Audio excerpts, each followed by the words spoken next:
Okay, good morning, everyone. I want to share, I hope everyone had a good public holiday yesterday, a good rest. And of course, we're in the final quarter now of 2018. The last 3 months. It's crazy, isn't it? It feels like just a moment ago that we had only just started the year, and yet here we are approaching its conclusion. It's frightening how fast time goes. Um, as I look at the different activities in our business and the things that we focus on, the things that we struggle with, and the things that we'd like to see happen in our organizations, one thing really stands supreme as to what could be the greatest, most aspirational activity to see happening in our business. And of course, that is duplication. Because if others are working in our business, it means we aren't the only one doing all the heavy lifting. The load is being shared. It means when I go to bed at night, someone else in some other part of my business around the world is giving a presentation, doing a product demonstration, making a sale, and you wake up in the morning, your sales volume's gone up, and life looks great. It's nice when that happens, isn't it? But of course, the challenge is, for so many, how do I get duplication happening? And critically, and this is the point that I want to address today, when do you believe duplication really begins? Now, I want to share an insight. You'll have seen it in your own business, perhaps. I'm confident that you should have if you've been working in your business. If you haven't noticed it, it's either you're amazing because you're doing everything right, or you're not working because most people experience this. Have you noticed that a lot of people that get recruited into your organization, that a good number of them actually maybe place an order and then do nothing? You've seen that happen, and you go, all that work that goes into building a contact list, and we've talked about it, haven't we, about 5 to 12 contacts in order to get someone to a yes, the follow-up, the presentations, the meetings that we put on, all the events. We do all of that groundwork, all of that preparation to bring them in, and then we champion the fact that they've signed the agreement and we've got someone that joins the business. They place an order and then they stop and do nothing. Or worse, they join the business and they don't even place an order. Yeah, we've seen that happen too, right? So here's the deal. It's my belief that duplication begins before they've even signed the agreement. It's in those 5 to 12 contacts that we have with our potential consultants where duplication or the seeds of duplication are already planted. So that when they join on day one, it's really important to recognize that they've got the potential to get to executive in the first month, get some retail bonuses in their pocket straight away, be on track for an entrepreneur club or whatever it might be, so that they have a really strong, fast start because they understand all of that activity and requirement before they've even begun in the business.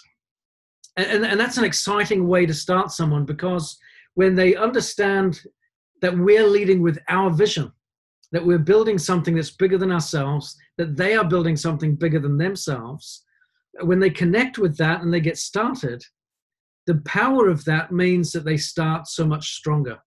Yeah? Does that make sense?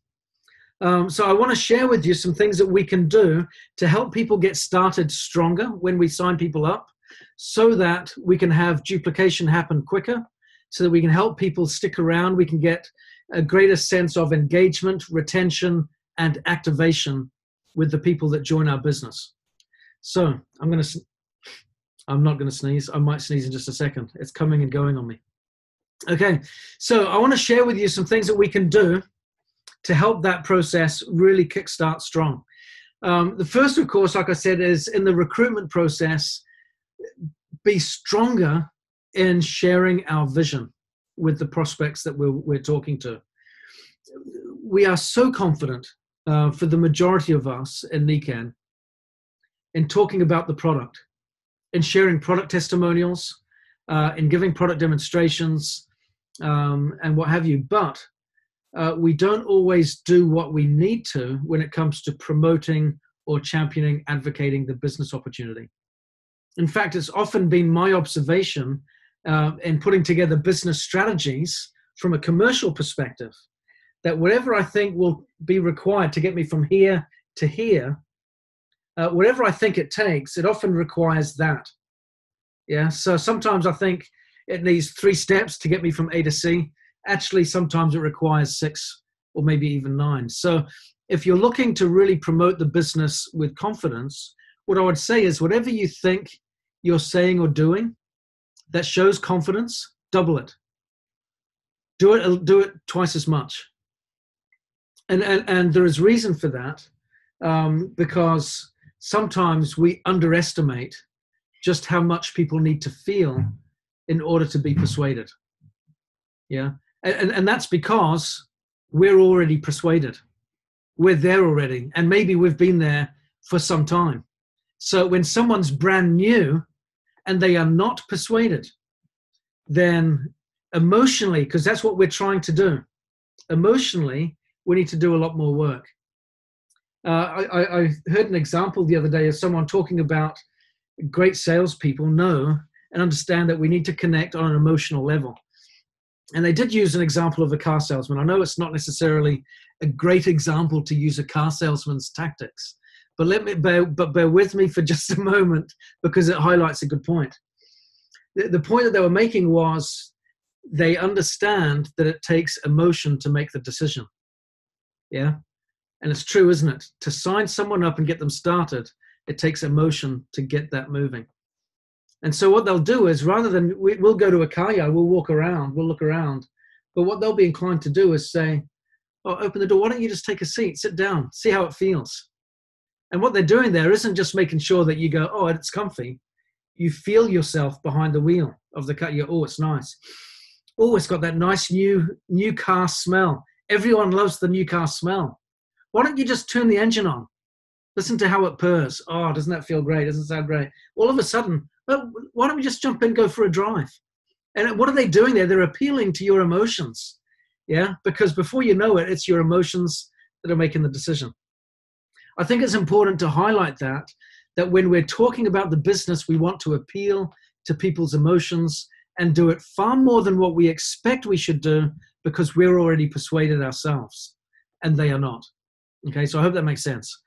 When they do get started, so that's kind of leading from the prospecting side, we help them get started. They understand what we're working towards. I always try to encourage them to help them see, if you want to get started strong, we should go for you being an executive in your first month. If you can do that, I can help you and I can guarantee you that you're going to earn income straight away. You're going to get retail profit in your pocket straight away, and you're going to get a rank advancement in your first month. I can show you how to do that. That's built into the process so that before they even join, they're already looking for people to sign up. They're already looking for customers. They're already looking for ways to get started enthusiastically. Potentially they're even bringing people to their first meeting before they've even joined. And that, talk about locking someone in. Can you imagine what it feels like when a prospect brings a prospect to a meeting? And the prospect says, yes, they're interested. You've immediately built depth in your organization. And I've seen that happen. And it creates and it builds a lot of excitement. I like what you've put there, Michelle. How does that feel?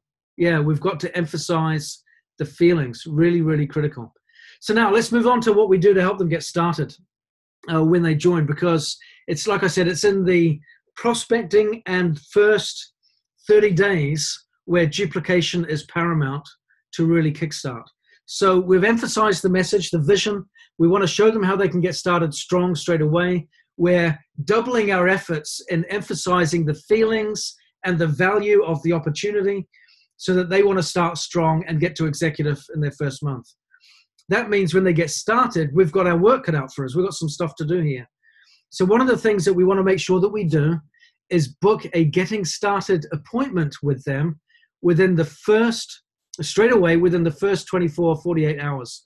So that as soon as they've joined, you can sit down with them, ideally the next day, and help them understand how to get started strong. What does that mean in my getting started visit with them? They can come to my house. I can go to theirs. If there isn't the location proximity, we can do it online, of course, but we want to recommend the best kits for them to start with as they're joining. Are they going to start with the water kit, the sleep kit, the energy pack? We want to walk them through that, help them understand the best pack for their needs, for their goals, and so on.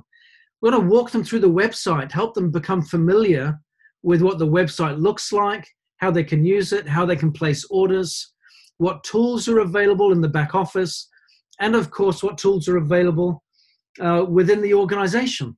And we've got multiple tools here, haven't we, across the board with the Royal Alliance, with Magnetic Leaders, with Pathfinders.biz. We've got different leaders offering different strengths that can give them tools that they can plug in and connect with to assist them in their organization and getting going. So you want to help them understand how to get started, how to place their first order, what the best pack should look like for them, familiarize them with the resources that they've got, let them see the contact details in the back office of the company. So if they need to call distributor services, they're able to do that comfortably as well. Make sure that they've got your contact details and make sure that they've got your upline's contact details. It's always good to introduce them to their upline. I think that's a great thing to do so that they can feel like they're a part of the team. A part of that process as well in that getting started appointment is get them dreaming. It's really, really important. And we've started that process prior to them joining, which is why they've signed up as a consultant. But we want to start to entrench this even further. Help build the vision so that we can create the right plans. When we can understand what their vision is for their business, then we know how to build their business plan in order to accommodate their goals. Yeah. Their business plan may vary from person to person, but if they're wanting to really get duplication and they want to really grow fast and they're enthusiastic, you want to make sure that you're integrating entrepreneur clubs, introduce them to Team Kaizen, introduce them to all of the Pinnacle Prize, all of the different annual incentives that Nikken's put together, all of the different ways that they can maximize their income so that they can get there sooner rather than later. Another thing that's really good is as they place their first order, and I would encourage you to, if you're with them on that getting started appointment straight away, and they haven't placed their order the day before, it's great if you can encourage them to be placing that order, and maybe you can help walk them through that process, be with them when they place that first order so that they're familiar with it. What I do like to do is suggest that they text me when their order arrives. Let's make their first order a big deal, right? I think that's really important. And I'll tell you why, because we're now in the world of social media and online marketing. And first of all, it's great for us to celebrate.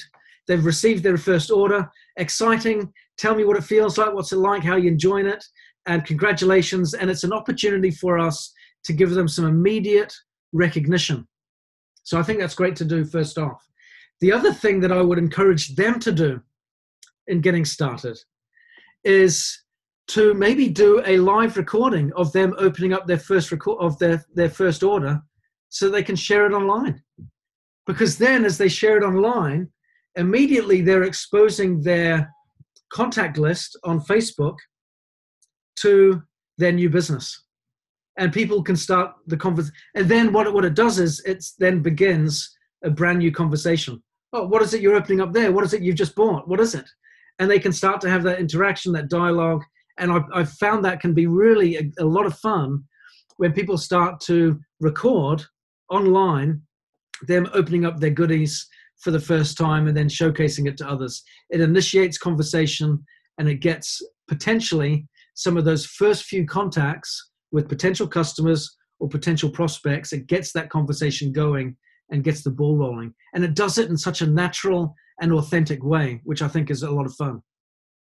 On that subject of social media, what is also worthwhile doing is encouraging them as they start their business to clean up their social media accounts. What do I mean by that? If they're going to be building online, and I hope many of us are integrating some online activities in the way that we build our business, people do check you out. So if we've been ranting negatively, for example, and complaining about politics or complaining about, whatever it might be at our local source, something that's gone wrong, and they see us as a negative person, they're not going to be interested when we're reaching out and trying to be Mr. or Mrs. Positive with our health and wellness opportunity. Likewise, if we've got photographs that were shared online that are not becoming of a professional or don't represent our brand very well, we might want to consider deleting them and changing it up. I have found, both in this instance and as an employer, when people reach out to me, because of course we get prospected too, right? When people reach out to me, I always go onto their social media accounts and check them out. And when I'm reaching out to others, I'm checking them out sometimes before I reach out to them. Yeah. And when people have come to me for jobs, I've always known what they look like, what their social media behavior is like before they come in for the interview. And some people don't even get to the interview as a consequence. So really important point to consider. Our lives are very public now. So as people come into the business, remember our social media appearance is a reflection of our personal brand. And we've always been taught that people buy into us more than they buy into the company. Yeah. So really important that we represent ourselves and our brand properly. Okay. So moving on from that, what we want to do is help them in that first visit. We want to help them understand how to place an order, what their tools are, what their resources are. We've introduced them to the upline, given them contact details. We want to also make sure that they understand what the critical daily activities are in their business. This is really, really important. They need to understand that they are adding new people to their list every day, that they're doing the follow-up on a timely basis, that we're organizing ABCs, and that we're involved and we're available for that. I think that's really important that we can start doing that together sooner rather than later. And one thing that I like to do is be available to lead with the ABC, then do it together with them, and then let them do it where I'm the backup, so that by the end of the first 30 days, they are confident enough to do it themselves. So that it's almost like an exchanging of the baton, isn't it? Like a relay race. I'm going to do it all for you first. You get to watch how I do it. You see the effective example of the presentation. I'm passing the baton over to you. For a moment, we're both holding it at the same time. Yeah. And then you've got a hold of it. I let go. You're running with it now. And then off we go. And I'm still available, of course, but they know how to lead and run independently. We want to get them to that point at the end of the first 30 days, so that at the end of 30 days, we can say they've registered some customers, they've placed their first order, they've got someone signed up, they've had ABCs done with them by me, they know how to do them themselves, and they're on their way and they're feeling confident to get going. When we've got that underway after 30 days, then I think we're moving in the right direction. So another point that I would encourage as well is to book in some appointments with them. It can be the ABCs, of course, like I talked about, but also encourage them in this process to get to your regional meetings. If we've got these launch meetings that are taking place, we want to make sure that they're participating and engaged in that, bring them along. I think that really helps to see them coming along to that. Let's do a better job in inviting them to attend these meetings and participating in those, so that we can get those numbers up. Introduce them to the wider Nikken family. Again, I think it's important that we introduce them to the team, encourage them to be coachable and to be teachable. And I think, again, if they can be a part of the wider team network, that will give them reason there, I think, to be more coachable and teachable as well. My last couple of points here that I think are really important for us as well is we've got to understand the law of attraction and how this works in that first 30 days. And what I would emphasize here is that old saying that, well, first of all, the law of attraction isn't that we sit on our couch and we think good thoughts and we wait for good things to fall into our lap. That's not how the law of attraction works, is it? What the law of attraction is we sow a thought, we reap an action. Sow an action, reap a habit. Sow a habit, reap a destiny. Yeah, it kind of works in that sequence. So I think we want to work with that in mind, that if we think more positively, if we act with more confidence, if we have more optimism and more enthusiasm, and we work with more boldness, and we have that mindset right in the activities that we're doing, when we are connecting with these people in the first 30 days as intimately as I've suggested, then we're going to have a very positive influence for good in their business, which will lead to a greater sense of duplication. We want to be very, very available to them in those first 30 days. We want to be available thereafter, of course, but what I'm stressing is the first 30 days are essential. There is so much work that precedes the signing up of a new distributor.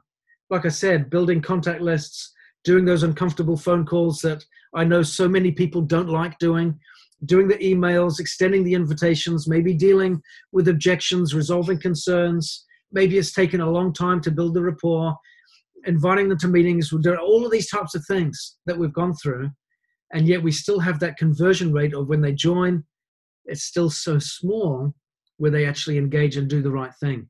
And that's often because what I've talked about today doesn't quite happen in the volume that it should.